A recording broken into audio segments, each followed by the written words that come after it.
சுவாமி வந்து மேற்க இருக்கும். அகஸ்தியருக்கு வந்து சுவாமி அம்பாள் வந்து காட்சி கொடுத்தது மேற்கு. அதனால் வந்து சுவாமியை வந்து அகஸ்தியர் பிரதிஷ்டை பண்ணி எல்லாத்துலேயுமே வழிபடுவார்.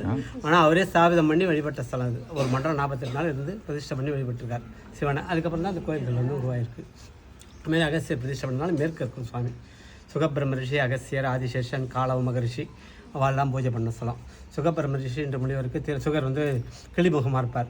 அவருக்கு வந்து தீராத புண்மை வியாதின்னு வைத்த வழி இருந்து இங்கே வந்து சுவாமி வழிபட்டு தான் நீங்கள் இருக்குது. அதான் சுகபுரின்னு பேர். சுகர் வந்து கிளி ரூபமாக இருப்பார். சுகபுரீஸ்வரர். அதான் சுகர் வந்து கிளியன்ன ஊர். அதான் கிளி ரூபமாக இருக்கிறதுனால தான் கிளியன்ன ஊரானேன்னு சம்பந்தர் பாடியிருப்பார். 11 பதிகம் பாடியிருக்கார். 10 பதிகம் ஒரு காப்பு 11 பதிகம் பாடியிருக்கார். ரொம்ப விசேஷமானது.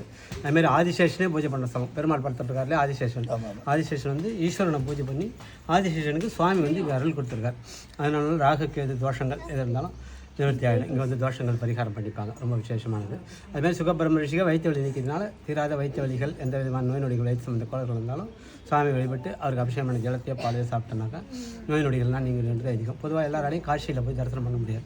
காசிக்கு நிகரான ஸ்தலம் அங்கங்கே ஒன்று இருக்கும். இது வந்து காசிக்கு நிகரான ஸ்தலம். எதிர ஜலம் இருக்கும், ஏரி, அதுக்கு அண்ணாண்ட மயானம். எல்லாத்தையும் ரெண்டுத்தையும் பார்த்த மாதிரி இருக்கும். மேற்கு பார்த்ததே விசேஷம். மேற்கு பார்த்து நம்ம ஒரு சாமியை தரிசனம் பண்ணோன்னா கிழக்க 108 ஸ்தலங்கள் தரிசனம் பண்ண புண்ணியம் கிடைக்கும் அப்படின்னு சொல்லுவாங்க சாஸ்திரங்கள். ஒரு ஸ்தலம் மேற்கு நோக்கி இருக்கிற ஸ்தலம் தரிசனம் பண்ணாக்கா கிழக்க வந்து 108 தரிசனம் 108 சிவாலயங்கள் தரிசனம் பண்ண புண்ணியம் கிடைக்கும் அப்படின்னு சொல்லுவாங்க.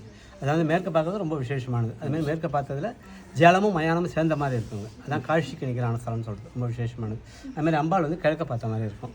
திருவாணிக்காலில் இருக்க மாதிரி அம்பாள் தாடங்கத்தோடு இருக்கும். மற்ற அம்பாளுக்கெல்லாம் காதில் தோடு இருக்கும். இவங்களுக்கு மட்டும் தாடங்கம்னு அவங்க ஸ்ரீசக்கரம் தாடங்கம்னு சொல்கிறது. அது வந்து அதுமாதிரி அகஸ்தியர் வந்து பிரதிஷ்டை பண்ணி வழிபட்டது. 2 காலையும் தாடங்கம் இருக்கும். அந்த வெள்ளி கவசம் போட்டு காலத்தில் அந்த தாடங்கம் இருக்கும். ரொம்ப விசேஷமானது. அதுமாதிரி நந்தி வந்து அம்பாளை பூஜை பண்ண ஸ்தலம். மகா சிவராத்திரி அன்றைக்கி அர்த்த ஜாமத்தில் நந்தி வந்து அம்பாளை பூஜை. மகா சிவராத்திரி ரொம்ப விசேஷமாக நடக்கும்.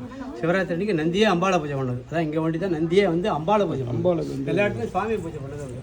திருவாணிக்கால் யானை பூஜை பண்ணுது, திருவாவடுதுறை ஆடு பூஜை பண்ணுது, யானை பூஜை பண்ணுது, நந்தி சுவாமி பூஜை பண்ணதான் இருக்கும். திருவெரும்பூர் எறும்பு பூஜை பண்ணது அதுமாதிரி இருக்கும். ஆனால் வந்து அம்பாளை பூஜை பண்ணது இங்கே தான். நந்தி வந்து நந்தி வெளியில் வச்சுருக்காங்களா? அது வெளியில் வச்சுருக்கோம் அதிகாரம். இது பிரதோஷ நந்தி. அந்தாண்ட இருக்கிறது அதிகாரம். அது பழையான நந்தி ஒன்று இருந்தது.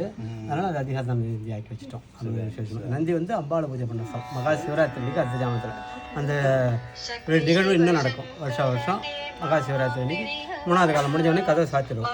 நந்திக்கு பூஜை பண்ணிட்டு கதை சாத்திடுவோம். நந்தி பூஜை முடிஞ்ச உடனே தான் 4வது கால பூஜை நடக்கும். அந்த கேப்பில் வந்து நந்தி வந்து பூஜை பண்ணுறது ஐதீகம். ரொம்ப விசேஷம். இன்றைக்கி அதை பார்க்கணும் நிறைய பேர் உட்காந்துருப்பாங்க. ஆனால் அதை வந்து பார்க்க முடியாது. தெய்வீக ரகசியன்ற மாதிரி உட்காந்துருப்பாங்க. அதான் அந்த காலத்தில் வந்து இதுமாரி இருக்கும்போது அவங்க உருட்டி கொண்டு இங்கே படுத்துன்னு இருப்பாங்க. நிறைய பேர் இங்கே தங்குவாங்க. இங்கே குறுக்கில் வந்து படுத்துன்னு வந்துருக்காங்க. அவங்கள உருட்டி கொண்டு போய் ஏரிக்கரை கடாய்ச்சிட்டு தான். அதனால் நந்திக்கு வந்து பூஜை பண்ணுறதுக்கு டிஸ்டர்பன்ஸ் தான். அதனால் புதுசாக டிஸ்டர்ப் பண்ண மாட்டோம். அப்படியே 3வது காலம் முடிஞ்சோடனே கதவை சாத்திட்டு போயிடுவோம். ஒரு மணி நேரம் கழிச்சு 4வது காலத்துக்கு கதை திறப்போம். அதுமாதிரி நந்தி வந்து அம்பாளை பூஜை பண்ணுவோம். மகாசிவன் அதனுடைய சோடைகள் வந்து தெரியும். கீழே வந்து தேஞ்சிருக்கும். நந்தியினுடைய அந்த புஷ்பங்கள்லாம் சாத்திருந்த புஷ்பங்கள் அந்த படவை கலைஞ்சிருக்கும். நந்தி வந்து பூஜை பண்ணதனுடைய அடையாளங்கள் தெரியும். தெய்வீக மனம்வாங்க. அதுமாதிரி அன்றைக்கி 1 நாள் மட்டும்தான் பார்க்க முடியும். அவ்வளோ விசேஷமானது. நம்ம